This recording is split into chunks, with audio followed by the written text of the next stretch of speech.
এই যে কানুবাবু, আপনি তো গানের অত্যন্ত বড় সমজদার। আমাদের কয়েকটা গান আপনাকে বেছে দিতে হবে। আমি তাহলে কতগুলো গান শোনাই আপনাকে। হ, খুব ভালো কথা। কিন্তু শোনো, পুরা গান শোনাইতে লাগবো না, একটা করে লাইন গাইলেই আমি বুঝতে পারা যাবো। আচ্ছা বেশ, সেটা তো ভালো কথা। দীপালি, প্রথম গানটা করো তো। আকাশ কথা বলে, বাতাস কথা বলে। আরে থামো থামো থামো, ব্যাস আর কারণের দরকার নেই। আকাশ যে কথা বলে সেটা তোমরা টের পাইতেছি, সবটাই প্লাবিত হইয়া গেছে।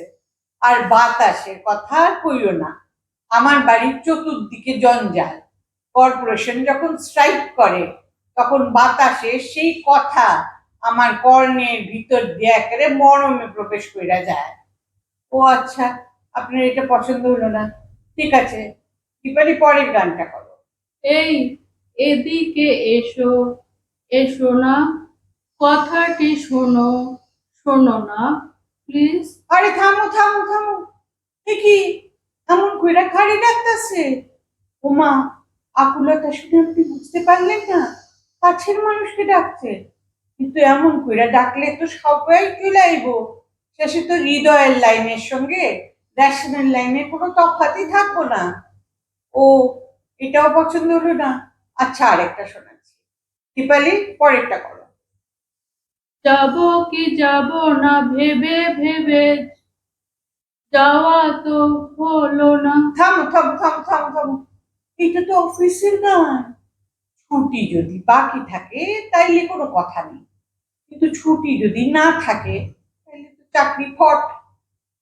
আপনি যে কি সব ব্যাখ্যা দেন না। ঠিক আছে, আর একটা গান করো।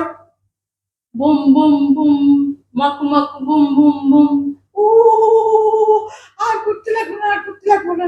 আমি এত দুঃখের গান শুনতে পারি না। উমা, এটা দুঃখের গান হবে কেন? এটা তো আনন্দের গান। তুমি তো গানের কিছুই বোঝো না দেখতেছি। আরে এইটা হইল গিয়া যখন লোকে গঙ্গার জলে ডুইবা যায়, ডুইবা যাইতে যাইতে প্রাণ বাঁচানোর চেষ্টা করতে থাকে, তখন তো কথা পরিষ্কার বাইরে না। তখন বাইরে হইতেছে বম বম মাকু মাকু। বম মানে মহাদেব, আর মাকু মাকু মানে আমার সব দোষ মুকুব করে দিন। ও বাবা, আপনার যে কি অদ্ভুত ব্যাখ্যা। তাহলে আর কি গান শোনাবো বলো? কিন্তু তাই বললাম, তোমাগো শেখানো বলিতে তো আর আমি হ্যাঁ কইতে পারুম না। ভালো করে গান জোগাড় করো, আমি আইসা পছন্দ